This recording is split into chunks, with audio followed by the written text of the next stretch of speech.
Yeah, what is up, Hellraisers? It is week 10 of the UFL, and y'all know what that means. Unfortunately for us Renegades fans, this is the final football game of the season that we will be watching. So we'll be rooting on the squad loud and proud. Hey, y'all, let's raise some hell.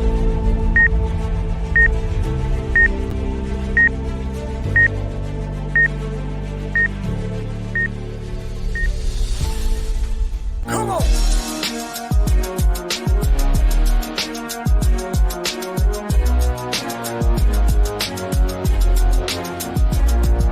It's game time, but then it's more than the game. Yeah, it's my time, I'm steady moving the chains. We the kings, baby, but yo, we rolling, strolling. Ain't nobody gonna take the throne that I'm holding. I'll be bringing the boom in the southwest sun, or we can do it at night, but there's no way you can run. I'm breaking bones, like the music busting them amps. When I hit the end zone, fans are rocking the stands, cause I'm a sure bet.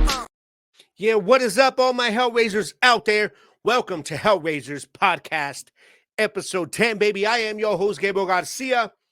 Thank y'all for joining me on another week, man. Another week. I know it's been a tough season, Hellraisers, Renegades fans. I know it has, man. But I want to thank each and every one of you. First and foremost, before I kick off anything in this show, I want to thank you all for joining me all season long, man, for riding with me. Those of you who have been watching every single week, who have been listening on Spotify every single week, I humbly say thank you. And I hope you guys keep riding with me through next year as well. I'm hoping that, man. I think it was a good year, at least for me, to start the season. Let me know what you guys think, man. I would love the feedback. Y'all be sure to hit me up on the email. All right, I'll kick that down to you in just a little while. But before, like I said, I wanted to start the show. The last one covering, this won't be the last one of the season, of course. I'll be back next week. But, going into the final game of the season, I just felt compelled to just want to thank each and every one of you for riding with me all season long. I know it's been tough, man, but here we are, week 10, and we're ready to go out strong with the squad.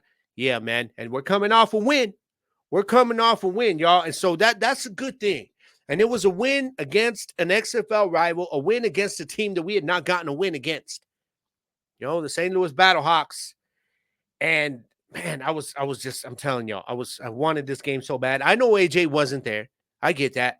But it is what it is, man. It's next man up. And Wilkins was coming off of a win week before.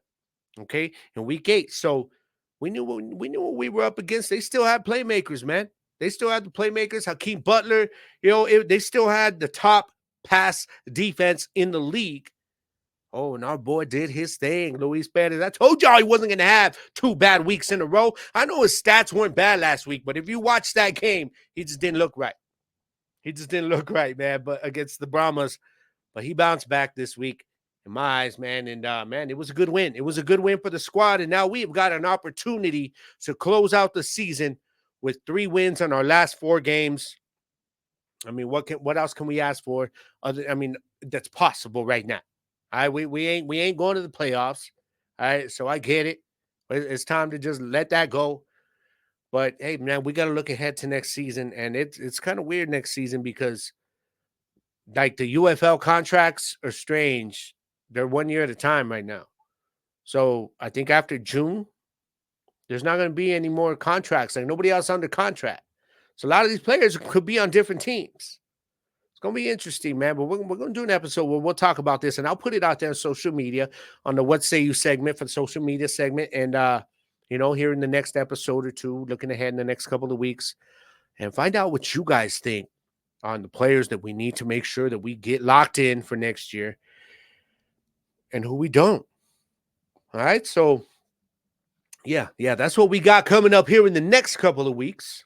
But for right now, where are my Hellraisers at, man? Y'all be sure to holler at your boy up on social media, man. Hey, I haven't had a question from y'all in a while. All right, so shoot me something for next week. All right, on the Gmail, you can hit me up at I almost said Gridiron Nation, man. 1renegadesfan@gmail.com. It's the number 1 renegadesfan@gmail.com. Y'all be sure to send me your emails, and I'll read them next week. All right, and also be sure to hit me up on X, all right? Search me. My handle is at 1Gridiron Nation, at the number 1 Gridiron Nation, or on Facebook, Gridiron Nation Podcast. That is my home for everything Hellraisers. All right. And that's also the home for my other show, Gridiron Nation Podcast, which I know some of y'all jumped on board. I got some messages this week, and that's dope. And I appreciate every one of you, man. Hopefully, you guys keep riding with me all the way into the NFL season on Gridiron Nation. But for now, we here to raise some hell, baby. We are here at Hellraisers, episode 10, y'all. Hey, let's get rolling. Let's get right down to it because we're coming off a big win this week at home. It was the Renegades 36, Battlehawks 22. Big win. Big win for the squad. Not big in the sense of, I guess we're going to the playoffs now, but this was big. One, because we played a little bit of spoiler. Just a little bit. Now the Battlehawks, they have got to beat the Brahmas this week. If they want that home field for the XFL championship game, which is basically, it's going to be the same teams. It's weird. It's weird the way the UFL, not that this was planned, because it would have been just totally dumb for them to plan the schedule this way for the teams that are in the conference championships to be meeting in week 17. But the way it played out, that's just the way it is. It's just the way it is, man. You got the Panthers, okay? And you've got the Stallions that will be playing this week and in the USFL championship next week. XFL side, you've got the Brahmas and the Battlehawks, and they'll be playing again next week. Difference is, next week, we don't know where that's going to be at yet. This week's game will decide it. All right, but we'll get to that in just a little bit. Just a little bit. All right, now, I told y'all, looking at hindsight, keys for the Renegades, it had to be a bounce-back game for Luis Perez this week. It had to be. All right. Now we had to focus on that run game. Running backs. I told you about the running backs, and I knew Wilkins was going to do his things with his legs. He did get a touchdown on us. But overall, I felt the squad did pretty good. Sailors had 104 yards. I get that. But overall, I think, they kept Wilkins, and while he did get the touchdown, most of the time, man, they were closing in on the run on him. They did a very good job of just kind of keeping him bottled up for a good part of the game. So that was big. That was big, okay? But it was the bounce back game for Luis. And also, I felt that, we had to focus on wide receiver Hakeem Butler. He was, along with the running game, he was my key player to watch for St. Louis. Going up against our Renegades this week, man. And they shut him down, y'all. They did a great job. They did a great job on Hakeem Butler. Man, what am I looking at here? 12 yards. 2 catches for 12 yards. This is the guy that can get the ball, that can make plays. He breaks tackles, gets those yards after the catch. He can break one for, he'll break a tackle and just go all the way. Take it to the house. Nah, he wasn't doing that this week, baby. That Renegades defense, they bottled him up. It's like they knew. They said, look, this is what we are going to do. We are going to make sure that Wilkins does not kill us with his legs for the majority of the game. And Hakeem Butler is not going to beat us. They shut him down. I don't care what it took. They double him up, whatever, man. But it was a great job on their receivers, man. I know no A.J. McCarron was there, but I don't want to hear no excuses. All right? I don't want to hear no excuses, Battlehawks fans. You tell your Battlehawks fans that they can yell caca all they want.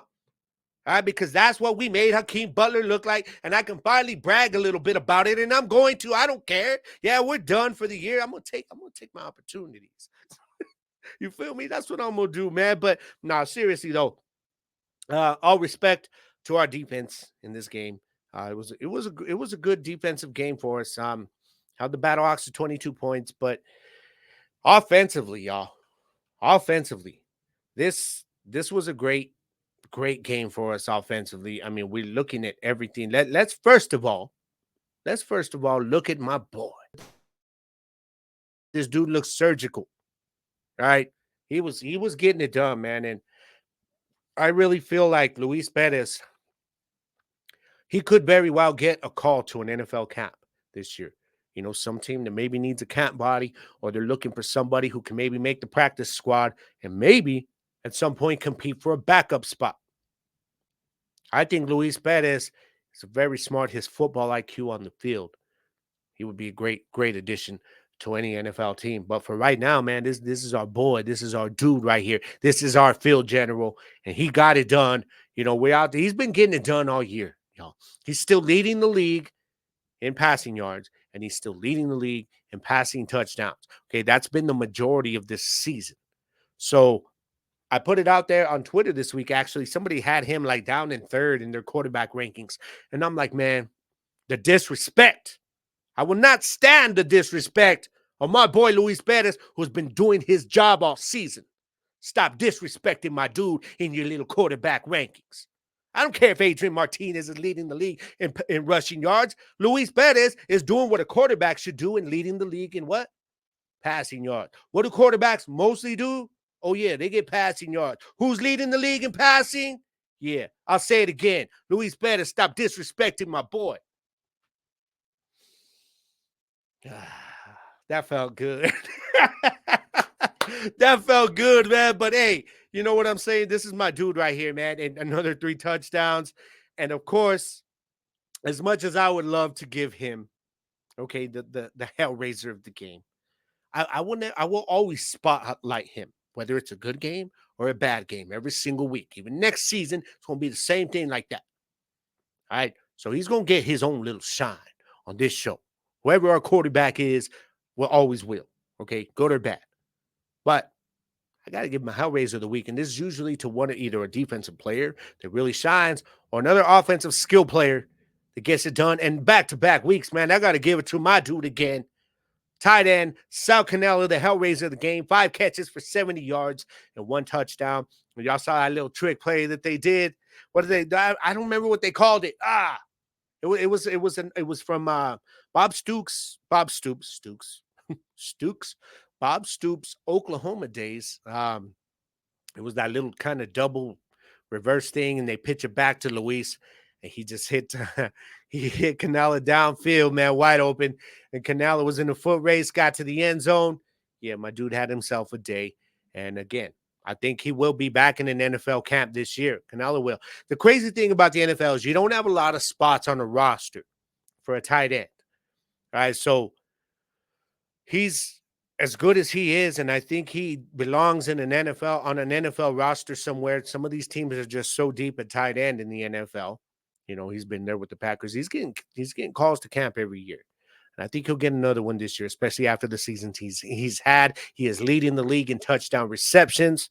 All right. So, again, show some respect. All right. Show your respect to all the haters out there, man. But, yeah, so, man, shout out to Sal Cannella, though, man. I really do hope he gets the call. Maybe him and Luis, man, could both be 2 of the guys that get called up to an NFL camp this summer. But if not, come on back, boys. We're going to be happy to run it back with you guys, man, and hopefully turn the defense around. And next year, we make a run at a championship.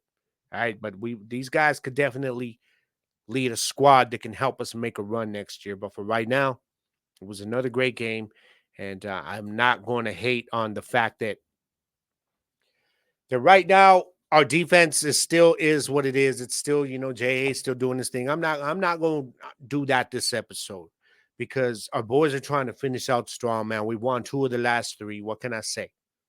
All right, so let's just be positive about this, man. And next week, hopefully we're going to be talking about closing out strong with a big win over DC, who beat us earlier in the year in our house. Now it's time to go up to their house, okay, and take them out. Give them a reason to make that little beer snake longer, because I know if we putting a beat down on them in their house, we're gonna make their fans drink, man. I can't watch this. I got to drink. Keep adding to the snake. I don't care. Y'all can have your little snake in your little stands. I don't care, as long as we get it done on the field, and I think we will. I really do think we will. But hey, man, again, shout out to our Renegades this week for getting it done against St. Louis. They held Wilkins now to 18 of 32 for 179 yards, excuse me. And there was times that he didn't look very comfortable. And I do credit that to the defense. Okay, I credit that to the defense. They did a good job on him. Like I said, Sailors had himself 14 carries, 104 yards.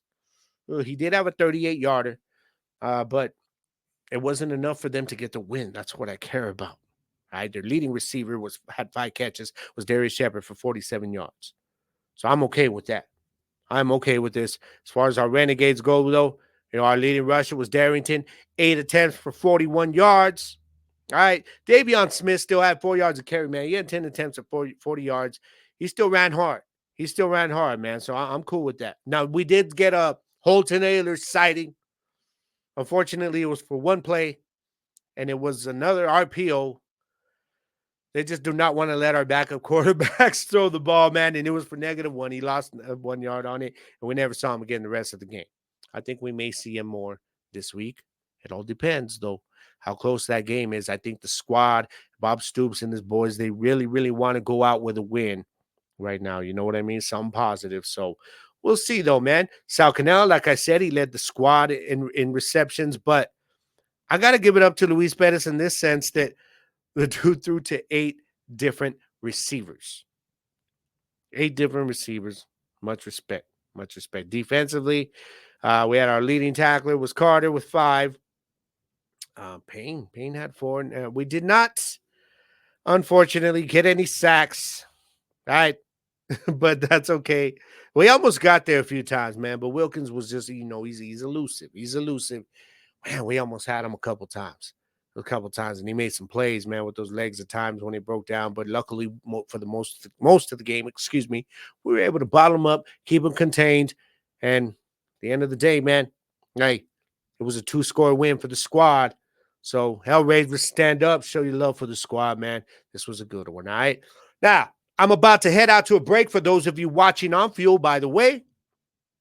If you're not, if you're watching on YouTube or listening on Spotify, you can watch this also on the Fuel Network. Be sure to go and download it on any of your Roku devices, your Amazon devices, your Fire Stick. It's free. It's the Fuel Sports Network. You can catch my other show, Gridiron Nation Podcast, on there. You can catch Hellraisers on there every single episode and just pull it up on demand, all right? So you go and check out your boy, show your love. We got a lot of different shows on there, right? We got some covering baseball, some covering different sports.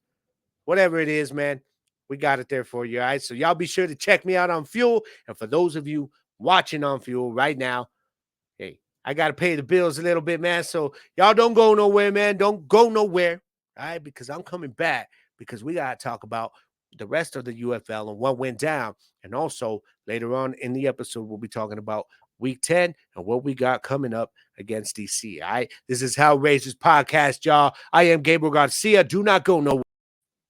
Yeah. Welcome back to Hellraisers Podcast, y'all, representing the fan base of the Arlington Renegades. I still am very proud of the fact, y'all, that this show is still, right now, we're at the end of the first season, okay?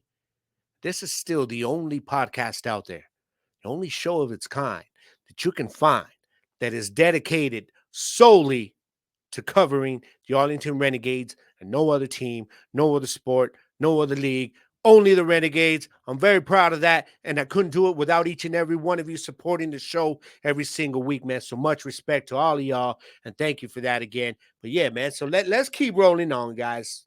It's time that we get into what else went down this week around the UFL, and it's got to start with the big one, man. It was the Stallions at the Brahmas, and the Stallions finally went down. Finally. I like the Brahmas. Okay, they're a rival. I got respect for the squad, for Wade Phillips, of course. He's a former Cowboys coach. But, sometimes the fans can rub me the wrong way a little bit. But that's okay. I'm sure I do the same to them. But most of them are cool. Like the super fans are all cool, man. But, hey, this was a big one. They got to win 18-9. The Brahmas did. I mean, you talk about the squad showing up, the defense showing up. I mean, Adrian Martinez was out of 14 incompletions, y'all. 18-32. Y'all want to have this man up top your quarterback rankings? Nah, man. 211 yards. All right. And he led the team with 5 attempts for 56 yards. But y'all only got 9 points. Okay, and the Brahmas defense, again, showed up. McFarland, again, showed up. 15 attempts for 82 yards. All right, Chase Garber, 16-23, only 139 yards. Very efficient like he's been. It's not surprising.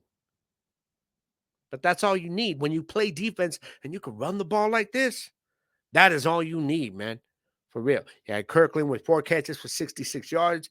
But then on the other side, man, Sternberger was the only one, 110 yards. But, when your tight end is killing it like this, that's usually because the defense ain't giving you nothing else. So much respect to the Brahmas, man. Y'all got it done. Y'all got it done. I ain't even gonna hate. I cannot hate on the Brahmas for this, man. It's all respect. And finally, somebody took down the Stallions. I was hoping this would humble their fans a little bit, but it hasn't. Nah, they're still out there talking. They're still talking trash, talking about we still gonna win everything. We'll see. We'll see. The Panthers are gonna play them this week. So, man, that Panthers defense, well, they kind of showed up this week. They got the win against the Roughnecks, and again, the Roughnecks just hung around. They hung around. Lost by 4, 26-22. It's a tough one, man. Tough one. But the game the Roughnecks got a big one coming up, and I'll tell you why in just a second, because we had a big announcement come from Moose Johnston this week regarding the battle of the two last place teams, the toilet bowl, I guess. It's kind of not fair. Kind of not fair.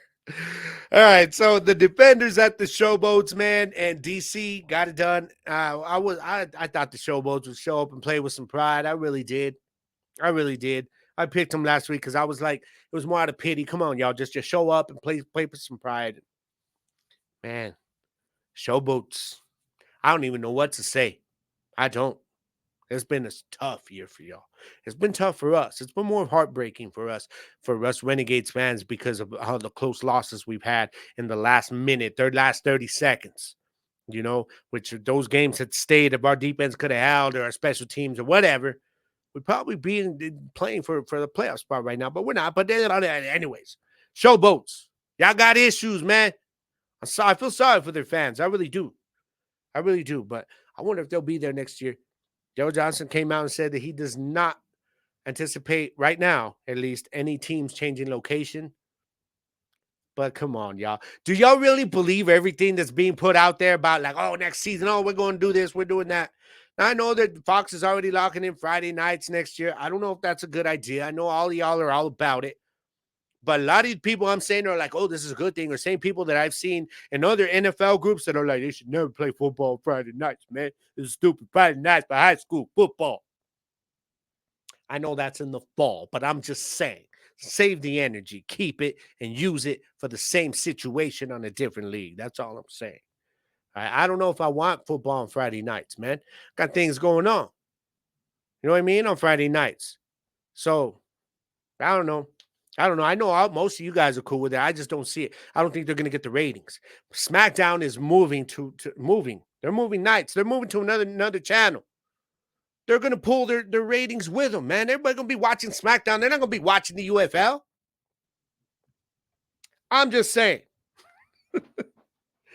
Defenders, though, yeah, they put up 36 points. We're going to have a game this week. We're going to have a game on our hands this week, man. So that's what went down this week around the UFL. And also the news I was going to tell you guys, in case you hadn't heard, but I think most of you have by now, is Daryl Johnson came out and said, now, with the 1-8 Showboats and the 1-8 Roughnecks meeting this week, the winner will get the number 1 pick in the draft, and they will also have the number 1 pick for every round thereafter. So I'm like, man, maybe we should have tanked if we would have known this was going to happen. Nah, I'm just kidding, man. I'd rather play for some pride. I don't believe in tanking. I don't. And I think they don't want either one of these teams to tank. They want people to watch. But I got to be honest with you guys. Since we're about to get into this, let's get into this coming week. I really do not feel like this week is going to be good ratings wise. I mean, you've got 2 1-8 teams playing.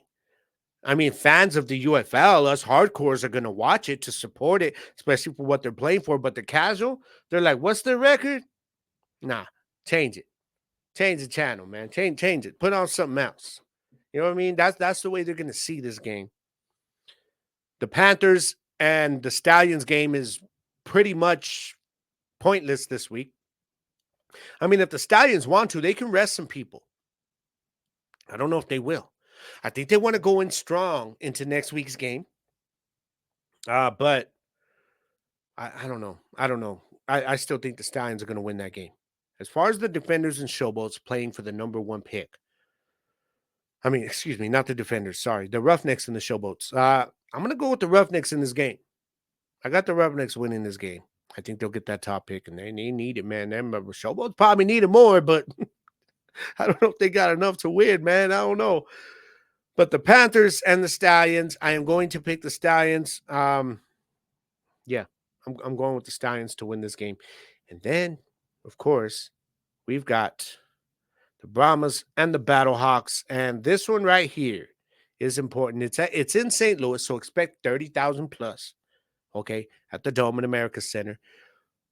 I think if AJ comes back this week, I think they win. I think they win. I don't. No question. No question. St. Louis wins in front of their crowd. I know the Brahmas defense has been playing well. I know McFarland, since he came back, has been balling. But the Battlehawks are just a different team at home. You know, they got AJ there. That a little more in that pass game, that control of the offense coming in. So if AJ plays, and I'm assuming he will, I got the Battlehawks winning this game. So those are my 3 picks for the upcoming Week 10 of the UFL. And now, y'all already know, the other one, right? I never rooting against the Renegades. I never picking against the Renegades. Like I told y'all, we could have been 0-9 going up to this. Go back. If you just jumped on and you don't believe me, if you've only been watching the last 2 episodes, go back and watch episode 1, where I said it. I said at the end of the season, we could be 0-9 going into Week 10, and I'm still going to pick the squad every single week, man. I still think we have a chance to beat anybody, and we could. We could. But this week, oh yeah, this week, it is Know Thy Enemy featuring the DC Defenders. That's what we got this week, y'all. But before I go there, I got to take one more break, y'all. I'm going to hit the commercial real quick for those of you watching on Fuel. I'll be right back, y'all. This is Hellraisers Podcast, episode 10. Yeah. Do not go anywhere, anybody. I will be right back. All right? Welcome back to Hellraisers, episode 10. All my Hellraisers, where you at, man? Holla at your boy. All right, I'm going to give you my socials a little bit later. All right, I want to see some questions this week. All right, y'all shoot me some questions so we can go into the off season. You know, a little bit of speculation, man. I'm assuming we are having a season next year. It's looking that way. But with the UFL, man, it's hard to tell because both the XFL and the USFL last year were telling us everything we want to hear. You know what I mean? Last year, they were telling us everything about the ratings, all this stuff. And then we find out they were both in trouble. They both lost money, and it was just a problem. Now, then they had to merge. And I don't know what's coming next year. I don't believe everything I hear for good reason. I don't know, man. If you're an optimist, you could be like, oh, we're coming back next year. It's coming. Then cool. I still plan on doing the show next year. I still got to be ready. But I'm just not sure yet. Right? I'm not sure. But hey, let's look ahead, baby. Let's look ahead. This week, man, we have got a big game this week. We will be playing the Defenders this week. We'll be on the road against the DC Defenders. This is Week 10. This will be Sunday morning, Sunday around noon, wherever you're at, depends. 11 a.m. Central Time. All right, so if you're out there in the Dallas area, out there in, Fort Worth, Arlington, all that area, man, y'all be sure to tune in or get out there to the game if you can. If you're in the DC area, get out there. I don't know how many Renegades fans that we have out there in DC. If any of you, anybody out there watching is out there in the area, maybe you're going to the game, hit me up. All right, hit me up. And I want to see if I can get some video from you or something while you're there. I don't know. I don't know if we got any out there. I'm just saying, maybe, But it will be on ABC and ESPN Plus, so you can catch it on the radio, man. Sirius XM Channel 83. That's Fox Sports radio, for those of you that don't know. But I have Sirius, so sometimes I check out the games. Of course, the Renegades game, I always got to watch it. You know what I mean? So, but y'all be sure to check it out, man. Now, let's get into this because this is it. This is it. All right, this is the final game of the year for us. This is the opportunity for us to go out strong, for us to go out, say, we're winning 3 out of the last 4 and say, man, this is it. We're going to go out with a bang right now. All right, and I think the squad will. Now, first of all, I want to give you guys Well, I was going to give you my keys to the game, but actually, you know what? I think there's one player that I think my key player of the game that we got to watch against DC. And of course, oh man, I did it again. There is their quarterback Jordan Tamu. Now, when he played us before, he had 9 rushing attempts for 53 yards, 188 pass yards, and 2 touchdowns the last time. These stats that you're seeing right there, that's from the last time he played us, man. And he killed us in that fourth quarter with his legs on big third downs. Y'all remember it was like 30-15, man. Dude running for first downs. We have got to get to Jordan Tamu this week. All right, that's all I'm going to say. We cannot let him extend the plays, but I'll get to the keys soon. But he's going to be my key player to watch against DC, along with their defense. But hey, it is what it is, man. He's the only player on that squad I think that really can handle beating us in the fourth quarter because he did it last time. He did just enough with his legs to extend plays. We can't have that this week. So let me give you guys the little breakdown of what I've got right now in terms of, what I started doing some weeks back is I'm talking about the rankings, okay? The offensive and defensive rankings and how they match up against each other on both sides of the ball. All right, so let's look at it, man. Sorry, I'm trying to find mine. There we go. Let's look at it here. I've got my Arlington Renegades. Arlington. Sorry, I'm used to talking about my Arlington Renegades when I talk to people or when I'm talking on Gridiron Nation. But okay, so we've got DC. Okay, DC. Let's start with their offense. They're ranked the number 6th overall total offense in the league. Defensively, on the other side, Arlington is ranked number 7. So they're going to match up pretty well. Right now, they are number 5 in the pass. We are number 7. They're also number 5 rushing offense. We're number 7 against the rush. So defensively, I think we're going to have to really just focus on Jordan Tamu. Let everybody else beat us if that's what's going to happen. And I don't mean let them, like go ahead, walk in the end zone. What I mean is we have to make sure that if Jordan Tamu is going to beat us, it's going to be with his arm. But we have got to make sure that when we get in that backfield, when our defensive edge rushers get into that backfield, if we're bringing a blitz and one of our linebackers or safeties gets into the backfield, you bring the man down. Otherwise, he will kill us with his arm or his legs too. Okay? As far as conversions offensively, they are number 1 in the league. Defensively, I'm sorry, they are not number 1. They're number 2. My bad. Arlington is number 4 against the conversions. Okay, now we flip it. We look at Arlington's defense. We know what Luis Perez and his boys are going to be bringing. We know we got the weapons. Okay, we know we've got the receivers. We're very deep at receiver now. By the way, JP Payton, he will not be playing this week. I think he's out for the rest of the year. Obviously, it's only 1 game left in the year. He had that injury last week, so he will not be playing. I do expect to see a lot more of the guys coming off of the bench. We're deep at receiver, so I'm not too worried about it. Tyler Vaughns, he was limited all week. Him and Sal Cannella. Vaughns with a knee injury, Sal Cannella with the foot. And they could be expecting Jalen Redmond back, edge rusher. He's missed the last 5 games, but he was limited this week. So that's great news. He could be coming back, and we're going to need him. If we are going to bottle up Jordan Tamu, I think we got to play him the same way we did Wilkins. Just keep him in the pocket, and when he tries to get up, make sure you got somebody to go over there and hit him, wrap him up, bring him down. Right? But offensively, the Arlington Renegades are ranked number 2 overall on offense. Number 1 in pass, of course. Number 6 in the rush. Okay. DC, on the other hand, defensively, they are ranked number 6. They're number 2 against the pass. Okay, cool. But let's not forget last week, the Battlehawks, and they still are, but they went into last week ranked number 1 on defense against the pass. Didn't matter because the King of Spring did his thing. You feel me? I think he's going to do it again this week. I think Luis Perez has another good game, by the way. And they're also number 8 against the rush. So before I get to that, though, hold on. On conversions, they're number 2 against conversions. We are number 1 as far as conversions go offensively. So we're good there. We're good there. I think we'll be all right. They are number 7 versus scoring.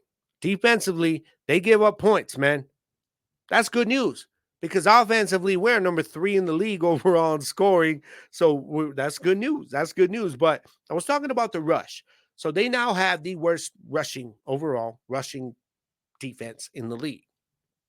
And that is good news for I guess what you would call my renegade key player of the game. Yeah. My Hellraiser to watch this week is going to be Davion Smith versus the UFL's worst run defense.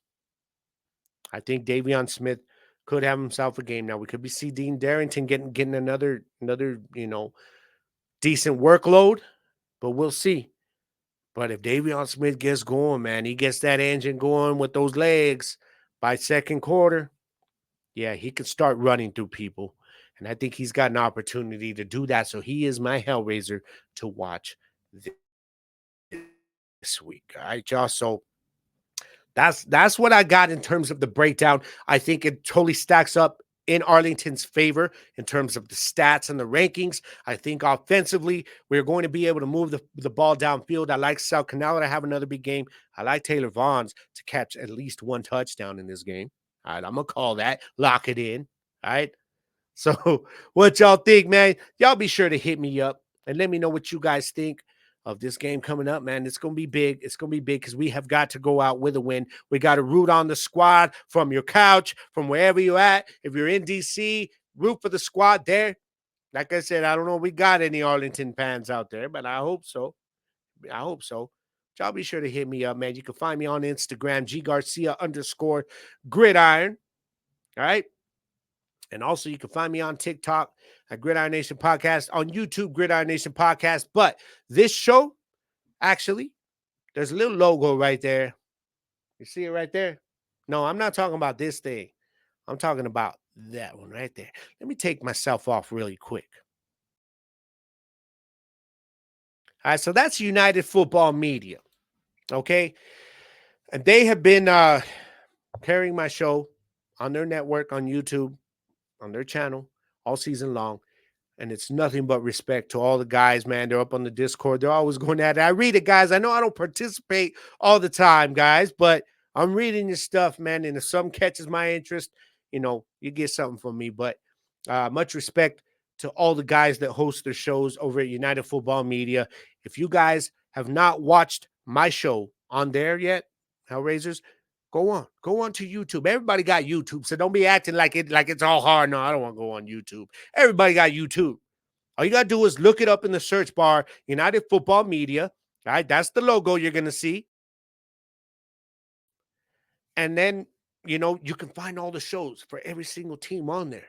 We got every team covered, y'all. All right, so be sure, because you guys want to get on this now, because our fan base is going to be building up. Our shows, the followers are going to be building up as we go into a season 2 of the UFL next year. And y'all want to be around to say, man, I've been following these dogs since last year, man. It's dope.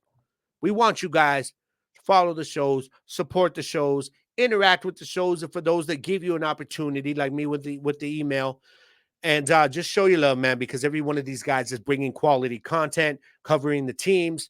All right, so I appreciate everyone at United Football Media for giving your boy a shot to get up on there this year, man, and giving my show an opportunity to be part of your YouTube channel and your football network, man. It's nothing but respect for each and every one of my fellow hosts, I should say, over at United Football Media, man. But y'all be sure to check it out, all right? And now,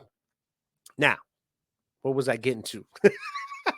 Also, Hellraisers podcast is available Fridays on Spotify, Friday mornings, United Football Media YouTube channel, like I told you, on Friday afternoons, and on Saturdays on Gridiron Nation Podcast. And you can also catch it, my bad, I meant to put this on here, on the Fuel Network, also on Fridays. They post it up on their Facebook, on their Twitter. Be getting a lot of love on there. A lot of watches on there, man. So I really appreciate every single one of you guys that has been following the show. Now, before I go and close this thing up, man, we have they actually had a little bit of media time today with Bob Stoops. Okay, and he was asked about coming back next year. Now, we'll get into the whole who we think should come back, who shouldn't next year. We've already had our conversations, or, given our thoughts, some of you on social media, me on here, obviously, about the coaching staff. We're not going to go there now, but I will tell you that Bob Stoops was just asked about coming back next year, possibility of coming back next year. All right. So this is what he said. He said, right now, I am. But who knows what it's going to look like. Our contracts go through the end of June. And then after that, we'll see what it's looking like for the following year. I hope to, but you just never know what the whole structure is going to look like. If it works and fits my life, then yes. And if it doesn't, then maybe not. We'll see. So that's all he had to say on it. It sounds optimistic to me. And like I told you guys, I don't mind if Stoops comes back, man. I love Bob Stoops. Come on. Legendary coach. But as far as his boys, the coordinators, that's a whole other topic that we've talked about that we'll bring up again maybe next week, maybe the week after. I don't know, but we are going to talk about it again, Hellraisers. I guarantee you that. All right, man. So it's about that time for me to get up out of here, y'all. But hey, I hope you guys enjoyed the show this week. And like I said, be sure to hit me up on your email and just hit me up with the questions, man. And if you didn't like the show, then please keep it to yourself. Okay. If you liked it, let me know. If you didn't, then keep it to yourself. Okay. But keep watching though, man. I need the support. All right. But I am about to get up out of here, guys. But before I do, you guys already know, man, like every single week, life's putting us through adversity, man. But we're Hellraisers. Sometimes we bring it upon ourselves. Sometimes we don't. Sometimes life is just trying to raise some hell. You know what I mean? Nah, we ain't having that, y'all. We ain't having that. So anytime life decides that it wants to kind of put you to the test, hit you with a little something, make sure you hit it back. You step into that situation, that test that it's giving you. And what do? Yeah, that's right. I'm going to say it again. You go on and you raise some hell. I am Gabriel Garcia. This is Hellraisers Podcast, baby. I will see you guys next week. Episode 11, we'll be coming with it, talking about another win and closing out the season strong. And we'll look ahead to what the UFL playoffs has coming up next week, y'all. But I'm going to catch you guys next week. All right, Hellraisers, y'all be sure to do your thing this week, man. Find your place of zen, and you stay there. And I will catch you guys on the other side, man. I'm out, baby. I am Gabriel Garcia. This is Hellraisers Podcast, baby. I'll catch you on the other side, man. It's all one love. Peace. Veins, and every time they say my name, it's because I'm killing the game. Bring your best, ask yourself, do you know what you're doing? Go on and call your people, tell them trouble is brewing. Tell them wicked is here with an army of kings. My game is fully extreme, a human M16. Put your battle gear on if you think you can beat me. But yeah, I'm like Zeke, all you gotta do is feed me, believe me.